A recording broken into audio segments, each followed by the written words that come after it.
कुरुक्षेत्र के विकास की आधारशिला रखने और पर्यटन क्षेत्र के रूप में विकसित करने की सोच के रचयिता भारत रत्न गुलजारीलाल नंदा की 26वीं पुण्यतिथि पर कुरुक्षेत्र को विश्व पर्यटन स्थल के रूप में विकसित करने का प्रण लिया गया। इतना ही नहीं, भविष्य में भारत रत्न नंदा जी के आदर्शों और जीवन के संघर्षों को लेकर 4 जुलाई को जयंती समारोह पर राष्ट्रीय सेमिनार जैसे कार्यक्रमों का आयोजन कुरुक्षेत्र विश्वविद्यालय की तरफ से किया जाएगा। इसके साथ ही जयंती दिवस को प्रेरणा दिवस के रूप में मनाया जाएगा। भारत रत्न एवं पूर्व प्रधानमंत्री गुलजारीलाल नंदा की 26वीं पुण्यतिथि पर कुरुक्षेत्र विकास बोर्ड में कुरुक्षेत्र विश्वविद्यालय के संयुक्त तत्वावधान में सदाचार स्थल पर आज एक कार्यक्रम का आयोजन किया गया। इस कार्यक्रम में गीता मनीषी स्वामी ज्ञानानंद जी महाराज, विधायक सुभाष सुधा, विश्वविद्यालय के कुलपति डॉक्टर सोमनाथ सचदेवा, जिला परिषद के सीईओ अशोक मुंजाल, केडीबी के मानस सचिव उपेंद्र सिंघल, 48 कोस तीर्थ निगरानी कमेटी के चेयरमैन मदन मोहन छाबड़ा, जिला परिषद के vice chairman Dharampal Chaudhary DP, DYCA के निदेशक डॉक्टर महासिंह पुनिया, प्रोफेसर सुचि समिता, समाज सेवी विजय सब्रवाल, कृष्ण धमीजा, केडीबी सदस्य doctor Rishipal Mathana, captain Amarjeet Singh, Ashok Rosha, doctor M K Modgil, Yudhishthir Bahl, Vinod Sharma, Kharetilal Singla, CM window eminent person Pradeep Jham, professor SN Gaur, professor AK Chaudhary, doctor Shri Prakash Mishra, Rajendra Rana, Amarnath सहित अनेक गणमान्य लोगों ने नंदा जी की समाधि पर पुष्प अर्पित कर श्रद्धांजलि दी। इसके बाद सभी ने नंदा जी स्मारक स्थल पर नंदा जी की प्रतिमा पर पुष्पमाला अर्पित की। इस दौरान कुरुक्षेत्र विश्वविद्यालय के संगीत विभाग की तरफ से भजनों की प्रस्तुतियां दी गई। इस मौके पर गीता मनीषी स्वामी ज्ञानानंद जी महाराज ने कहा कि कुरुक्षेत्र को विकसित करने में पूर्व प्रधानमंत्री भारत रत्न गुलजारीलाल नंदा जी के योगदान को कभी भुलाया नहीं जा सकता। उनके प्रयासों से ही कुरुक्षेत्र के विकास को एक नई दिशा मिली।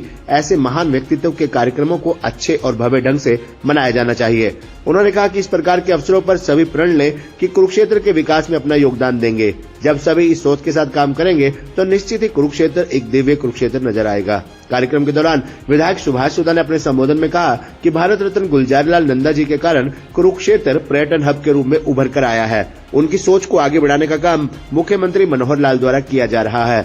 सरकार के प्रयासों से कुरुक्षेत्र के विकास पर लगभग 4000 करोड़ रुपए का बजट खर्च किया जा चुका है। उन्होंने कहा कि कुरुक्षेत्र के विकास को लेकर दिन रात मेहनत की जा रही है और कुरुक्षेत्र में कई बड़ी परियोजनाएं इस साल पूरी होने जा रही हैं।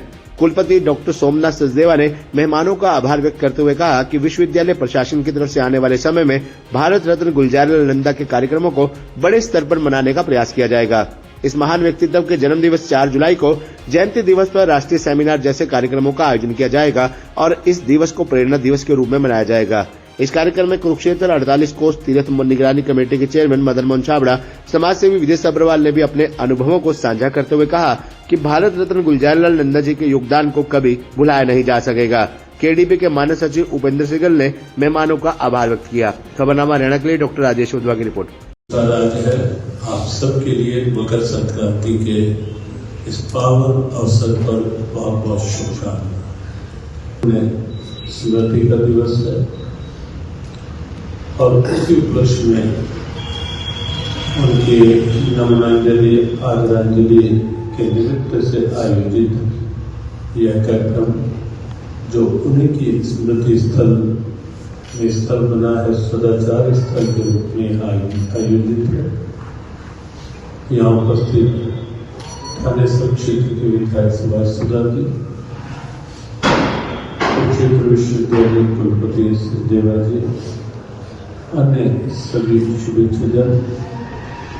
उसकी दो ही बातें। एक बात तो ये हम सब जानते ही हैं, हर वर्ष चर्चा भी होती है। का जो वर्तमान स्वरूप है उसका जो मूल है वो श्री गुलजारीलाल नंदा जी का संकल्प है। और ये निश्चित है कि वृक्ष भले कितना लहलहाने लगे, कितना फूलने फलने लगे, लेकिन मूल का स्मरण बनाए रखना अति आवश्यक होता है। वृक्ष का लहलहाना, फूलना, फलना वो उसके मूल के कारण से होता है।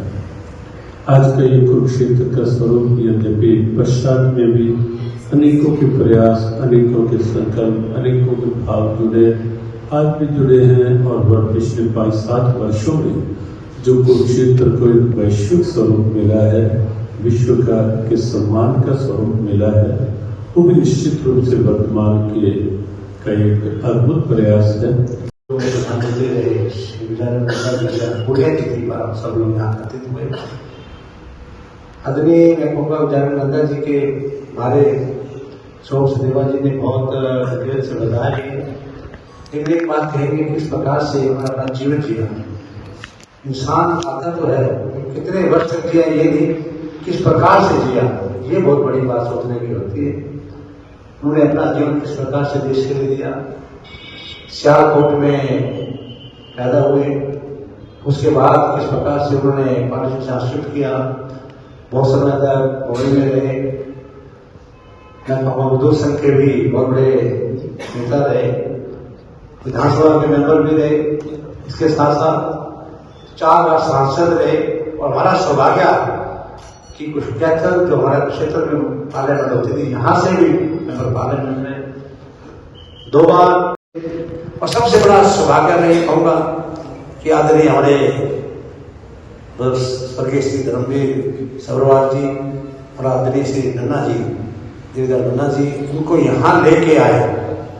और यहाँ लेके आने के बाद किस प्रकार से ब्रह्म सरोवर की आज जो क्षेत्र आप देख रहे हो, ये आज जो डेवलपमेंट हुई है, ये ADP की स्थापना हुई 1968 में, ये आदरणीय श्री विजयानंद जी के द्वारा हुई। और आज एक क्षेत्र बहुत अग्रसर कार्य कर रहा है, क्या स्वरूप था। इसी तरह हमारा कृष्णा आयुर्वेद कॉलेज था, जिसकी स्थापना आदरणीय नंदा जी ने की, लेकिन उसको आगे बढ़कर आज क्षेत्र यूनिवर्सिटी के नाम आयुष यूनिवर्सिटी के नाम से हम लोग यहाँ लेके आए सोलकर में। अगर ये सोच थी, अगर विजन था, आदरणीय श्री विजयानंद जी का था। सबसे पहले आज के इस कार्यक्रम में पधारने पर कुरुक्षेत्र विश्वविद्यालय की तरफ से आप सबका बहुत बहुत हार्दिक स्वागत एवं अभिनंदन। हम सब लोग आज बहुत ही महान विभूति श्री गुलजारीलाल नंदा जी की पुण्यतिथि के उपलक्ष्य में यहाँ पर उनको अपनी श्रद्धांजलि भेंट करने के लिए एकत्रित हुए हैं।